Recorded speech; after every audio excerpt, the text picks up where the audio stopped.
Devon Moody-Graham. Thank you for being here, Social Synergy Live, a Launchpad conversation with you today.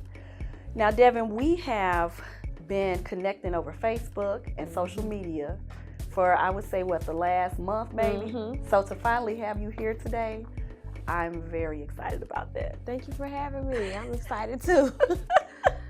And you know what? I almost wore a hat today in honor of you because I know that's like your signature style, but I didn't have one, so I didn't today.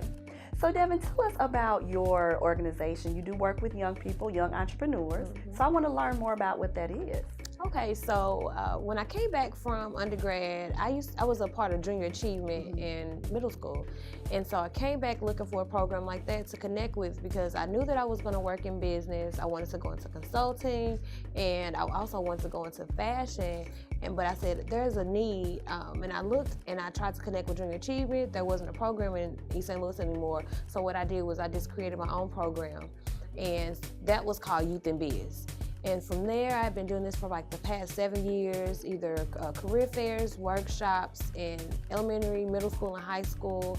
I had the opportunity to work with a few colleges with doing some programs. They had programs transitioning high school students that were maybe working on their GEDs, some at-risk students, or I'm not gonna even say at-risk, these opportunity youth that just needed a different path. And so I got a chance to work with those students and help them to try to navigate through what they wanted to do in career. And it just grew from there. So today, the organization, my nonprofit, is called the Biz Spot. And so Youth in Biz is a component in the Biz Spot. There's so many things that have grown out of just a need to expose them to youth entrepreneurship as soon as possible in different ways. And so it's just growing. It's fun too. It's really fun. Yeah. Are you seeing a recent, I guess, growth swell of support for entrepreneurs in the St. Louis city? It just seems like there is this new rebirthing, I guess, of excitement of entrepreneurship that's growing. Definitely. And I think that now it's really time that everybody take advantage of becoming an entrepreneur. I was speaking to somebody about the baby boomer population. And we have people who are now, they're retiring, but these are not like grandparents from 50 years ago. They are young and vibrant. Even my mother wants another business, and she's been an entrepreneur. My father's an entrepreneur. And so it's like, it's a time for everybody, ages 5 to 99, if they want a business that they can have it. And here in St. Louis is really supporting a lot of that in different industries, so definitely. So with your youth entrepreneurs, do you see a pattern with types of businesses that they, want to start, or is it just pretty much across the spectrum? You know what? In some areas, I see the same type of businesses. So what I've done is really giving them other ideas. And once I give them some other ideas to choose from, I can see that their creativity just goes, they tend to just like run away. So of course, they wanted to do the candy stores. That was my first business when I was 10. So I had a candy store. We want to do this. We know we can make money with that. Then of course, if you have the talent, braiding hair, especially in our communities, braiding hair is a lot of money. You no longer have to just braid somebody's hair for free. It's like, no, instead of them going to another shop, you can braid, you have that trade. Some other businesses that I was seeing, of course, they want to do a car wash. And so what I did was I have like a list of different businesses, from businesses that you don't need any money to start up, just need to really kind of use things around the house, from things that you might need a little investment from your parents for. And so when I put that in front of them and we think about our skills, because I do what's called a passion assessment to figure out what they really like. And once I do that, the ideas just are like endless. In fashion, I have some students who are working on upcycling. So they were working to embellish clothing. They like to thrift and just making those clothes new again. So that's one aspect. I have some gamers. I was at a middle school career fair today, and I had a young man, can you teach me how to start my own gaming business? I sure can, because I know some people in the gaming industry and technology. And if you're gonna sit there and play video games, all day, you might as well learn how to build one, create it, or create your own game. So I think that once there is like a trend in some of the businesses, especially middle school and maybe freshman in high school, but once I expose them to some different things, they're like, oh, I didn't know I could do that. I have a young man who's doing graphic design. He was drawing, and then we found some free software, and he developed a logo for SIUE for their Head Start program. I saw it, he was so excited. And also he made his own money. He created 2 logos actually for them.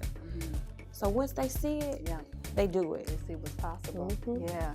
So you spoke a little bit about the parent support that's provided. How would you encourage a young person that may feel like they don't have a strong network of support, but they still want to become an entrepreneur? What would you say to encourage them? What steps could they take to move forward with their dream? So with that, social media is there. They have phones as young as 10 years old. I know my son, he's broken 2 phones, but he has a phone. He's 12 now, but they already have that access. They know how to search. They know how to use those things. So what I've been teaching even my middle school students is if you don't have anybody in your immediate surroundings that's doing something that you want to do, look it up. Start Googling it, find out about those people maybe in the area, then ask an adult. An adult that has a business, say, can you help me? I want to meet a person that does this. Do you know a person that does this? And when they see that you put forth the effort and just really narrowing it down what you want to do, they're usually willing to help. So I put the task back on them to say, okay, this is what I like, and ask someone that they trust, even if they're not in business, can you help me find someone who does this? So which one were you? Were you that child, that teen that had parents that were entrepreneurs, or did you just kind of find this path yourself? You know what? I was blessed. I grew up in a very creative home, in an entrepreneurial home. My father is a cobbler, Broadway shoe repair, a 308 North Broadway, downtown St. Louis. He's been a cobbler since high school. He learned that trade at, it was Hadley Tech, but now Vashon. And so my dad's been doing that for over 50 years. So I grew up, that's our family business. And then my mom was a cosmetologist, and my grandmother owned a cosmetology school. Oh, wow. So the story was behind that my mother was, when she was in labor with me, she was actually giving somebody a curl, and she was having contractions. I'm her last child, so she was having contractions, and they were like, let me take it. She was like, no, I'm okay. So she finished rolling the person's hair and put him under the dryer, and then went to the hospital to have me. So I've been around entrepreneurship literally my entire life. Entrepreneurial spirit. My entire life I've been around it. And so I helped in the family business. I was writing checks and helping my mother to do things for my dad's business. I was seeing all the things that she was doing to support his business as well as her own. And she did Mary Kay, and she did catering. And also my mom studied construction and carpentry. Wow. So I helped build my room. I had a really creative childhood. I was really hands-on with things, so I am really blessed in that. And so that's why I ended up starting my first business at 10, because I understood money very early. So, as entrepreneurs, it's important for us to stay connected. Yes. So what kinds of things did you have to do to build your network of partners that support your organization? Okay, so when I really started to get out and about, I would say that I would try to go to as many events as possible. When I was really in my adulthood going out, I had one son, and so places, most of the time my parents would watch him while I went out, and I would go to everything.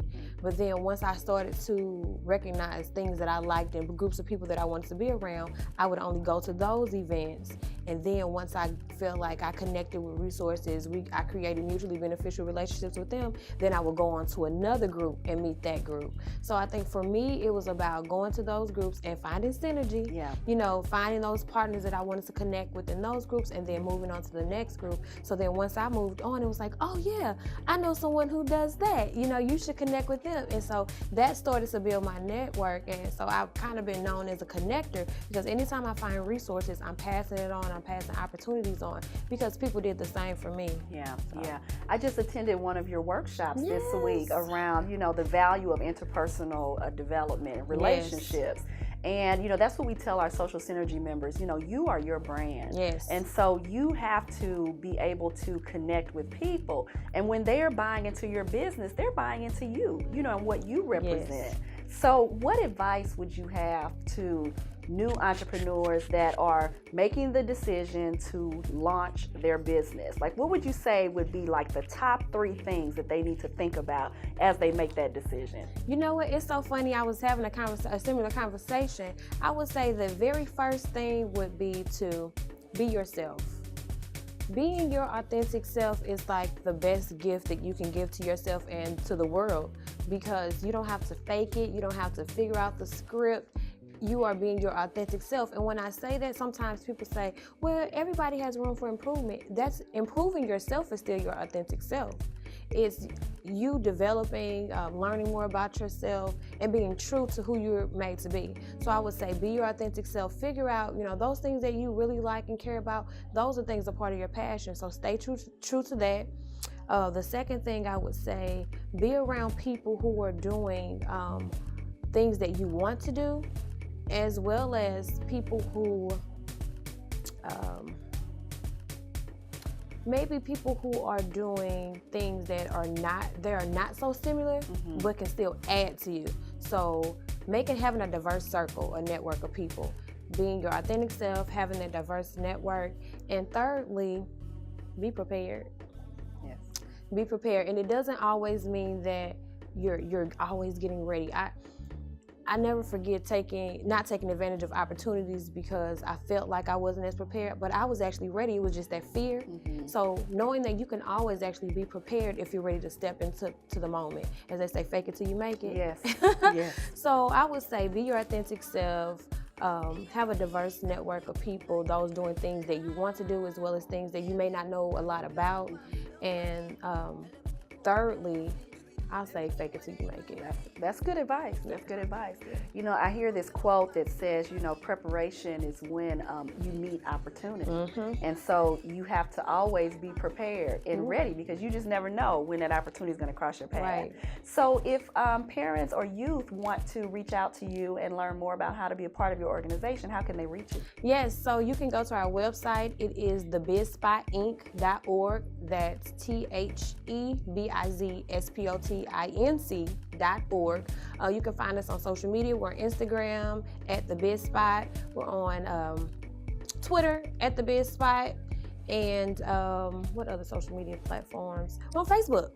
We're on Facebook, so The Biz Spot, you can find us there, and it's the little logo with the sprouting S, because we're all seeds, and when we're planted in the right area, in the right soil, and then we're nurtured with our surroundings, our relationships, that sunlight gets in, that water gets in, then we truly sprout and grow. So it's only those times that you give things the right elements, can they truly grow into their best selves. So that's why it has that S, sprouting, on the logo, because I really like growth and cultivation. So I like that. So speaking of that, what's next for Devon? Oh my goodness. I see that smile. There's some exciting things behind that. Yes, I'm so excited. So look, of course, being a CEO mom. There we go. There we go. Look, my daughter is she's with me. Yes. It's never a dull moment. And that's one piece. I want to talk about that piece, which is my CEO mom piece. So that's another piece that's growing. But with the Biz Spot, I'm actually going to be opening a co-working center that's focused on helping startups and providing a community for them to grow in on the Illinois side. Awesome. It's going to be located at the East St. Louis Higher Education Campus, which is downtown East St. Louis. That should be opening by June, July. We're working out some things now so that can be open. The other part is our youth entrepreneurship piece. I currently work with youth in service on both sides of the river, and there are a lot of youth that they're ending summer programs, and I've been working with them. I'm like, what are we going to do now? And I meet students, I pick them up, I take them places, go on tours just, in my car, because I've grown and built relationships with them, but I want them to have a place to go. So they'll be able to go to the center. A part of that is connecting with entrepreneurs and their businesses so they can have business mentors. So the co-working center is coming soon. My CEO mom piece, I had a great event in February, and it's so much has been going on. I've been traveling so much that I didn't get a chance to do more. So I'm bringing on some people because I am a mother as well as an entrepreneur, and that balance is some things that only mothers can really know. Yes. That true balance, and so they need support. We talk about things as self-care. We talk about supporting one another's organizations, as well as just getting down to business, and your children not being an excuse but a reason to catapult your businesses. It's not, oh well, I had to. No. Yes. We hold each other accountable. So CEO Mom, that group is growing, so that's also coming soon. And I'm working to go into a couple different school districts out of town, so expansion working on a curriculum that's very, very based towards urban entrepreneurship, because it is a difference. Yes. It is a difference. And so building that urban entrepreneurship community and just growing it. So just kind of stay tuned for those. I'm really excited about all those things, as you can tell. Yes, yes. Well, we really appreciate you taking the time to stop by of your busy day and all of those great things that you're doing and sharing them. You know, part of our reason for doing this is to highlight the wonderful businesses that we have in the St. Louis area and to support and provide a platform for local businesses. So I wish you well, and I'm looking for people to reach out and ask for ways that they can connect with your organization and get behind what you're doing. So thanks again for being here. Thank you for having me. You're welcome.